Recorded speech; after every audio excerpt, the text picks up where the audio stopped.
मैं बात करना चाहूंगी, इजी है पर बता रही हूं, कहीं ना कहीं काम आ जाएगा। एक तो फर्दर शब्द होता है और एक सिमिलर सा ही दिखता है, कौन? फार्दर। दोनों में बिल्कुल सिमिलैरिटी कुछ है ही नहीं, बिल्कुल अलग है दोनों। कैसे? ये जो फार्दर शब्द है ना, ये डेवलप किया गया है किससे? फार से। और फार का मतलब होता है दूर, तो फार की कंपैरेटिव डिग्री है फार्दर और फार की सुपरलेटिव है फारदेस्ट। समझ में आ गई मेरी बात? अब ये कंपैरेटिव डिग्री है, यानी कि दूरी दिखाएगी तुलनात्मक अंदाज में। क्या दिखाएगा? दूरी। क्योंकि फार्दर शब्द किससे बना है? फार से, और फार का मतलब क्या है? दूर। तो आपने फार्दर सिर्फ वहीं तो लगाना है जहां पे आपको दूरी दिखाई गई हो। अब दूरी कहां दिखाएगा? जगहों के बीच में, दिल्ली पटना, दिल्ली कलकत्ता।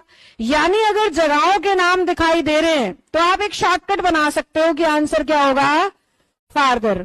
जबकि फर्दर का मतलब आगे की तरफ होता है। जैसे कहें लेट अस मूव फर्दर, तो क्या कहना चाह रहा है? चलो आगे बढ़ते, इस पॉइंट से आगे चलते हैं। तो इस पॉइंट से आगे बढ़ जाना क्या कहलाता है? फर्दर। दूरी की कोई फीलिंग नहीं आ रही। तो आपने सीधा सीधा अपने पेपर में ये देखना होता है कि क्या डिस्टेंस जैसा कुछ इशारा मिल रहा है। अगर वो डिस्टेंस वाली लाइनें बना रहा है, स्टेट सिटीज के नाम लिख रहा है, देशों के नाम लिख रहा है, तो आप समझ जाओ वो दूरी दिखाना चाहता है। और जैसे ही वो दूरी दिखा रहा है दो चीजों के बीच में, तो कंपैरेटिव डिग्री आएगी। तो फार की कंपैरेटिव आएगी उस केस में फार्दर। लेकिन अगर वो कह रहा है चलो आगे करते हैं इस काम को, और टाल देते हैं, थोड़ा सा और सरका देते हैं, ऐसी फीलिंग आने लग रही है, तो आंसर क्या हो जाएगा?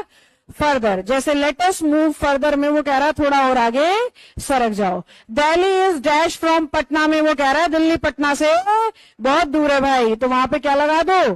फार्दर लगा दो।